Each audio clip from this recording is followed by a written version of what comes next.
I tell you what, that is a very confident statement. There was a bit of time there where the Tigers, I thought, did trouble the Raiders a little bit, and the Raiders fell away from what they were doing.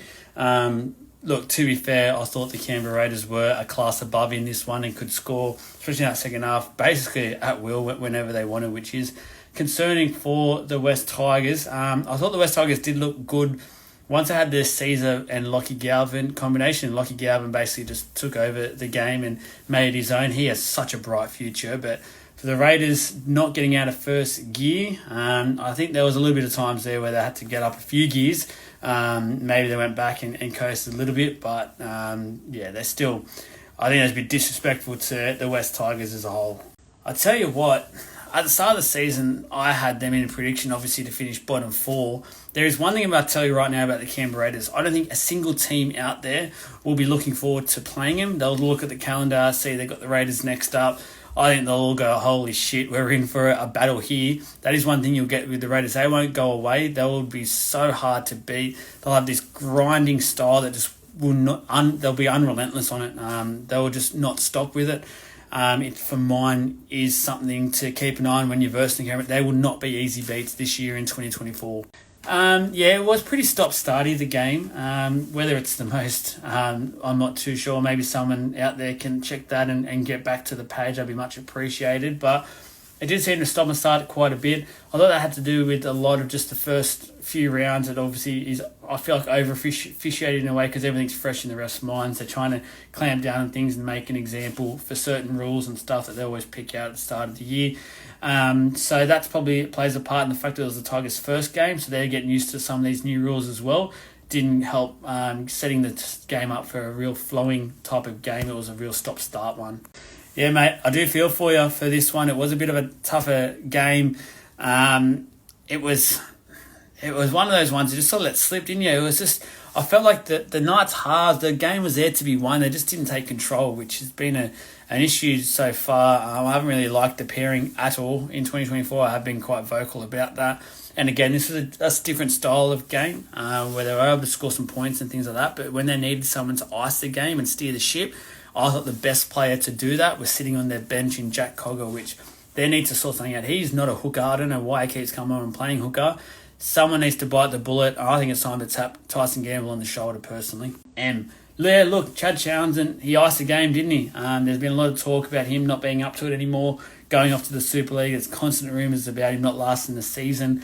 Clifford's there in the wings waiting to take over, but I thought Chad Townsend had a decent game without being spectacular, and the fact that they've got him there just to ice those moments. Look, he got him 2 competition points. That is his job. That's what he's there for, and he managed to do so. So credit to Chad Townsend. I thought without being spectacular, he had a solid game, and then that finish was perfect. And on the run field goal, you don't see that often. Val Holmes didn't have a great game, probably one of the worst games he's had in quite some time. I thought Dearden was absolutely tremendous though.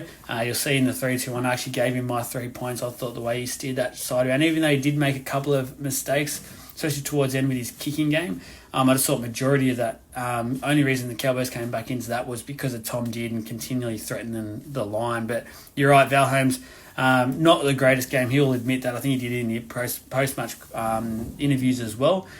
He'll obviously want to bounce back ASAP with a huge game. Yeah, I basically answered this earlier. I would 100% be putting Jack Cogger at 5'8", possibly even halfback and moving Hastings to 5'8". I don't think Gamble has set the world on fire at all throughout even the trials or the first 2 games, and they've got to hit that on nail on the head before it gets too late in their season's already trying to catch up too much, and you've already lost too much ground on the top 8, so they need to get onto that.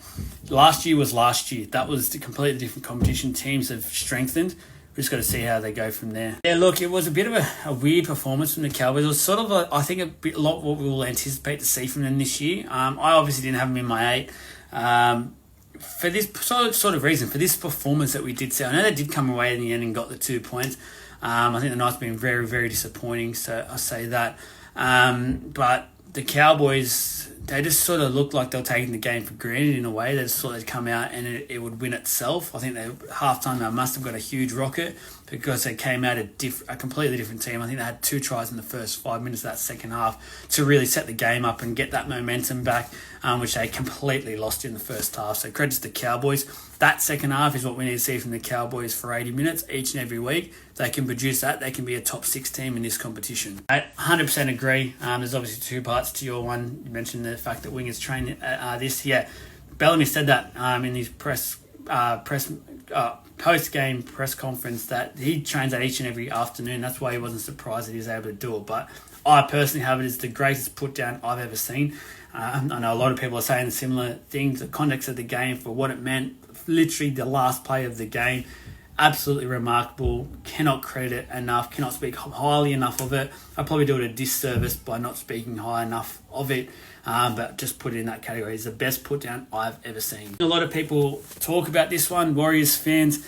I do feel for you, but the problem is, like, he was putting some pressure on. It's just natural instinct took over there. Like, I think that split second, they don't really know what's happening. They just know that they want to make sure that they don't let that 2-point field goal happen if he's a chance of making it.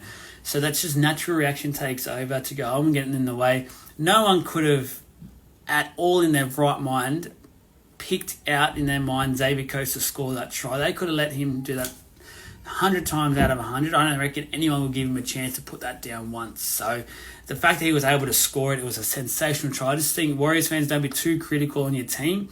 It was a tough loss, tough moment there, but that was just natural action. I would rather my team be putting pressure on there rather than letting them just take the shot, let it watch it happen without putting that pressure on.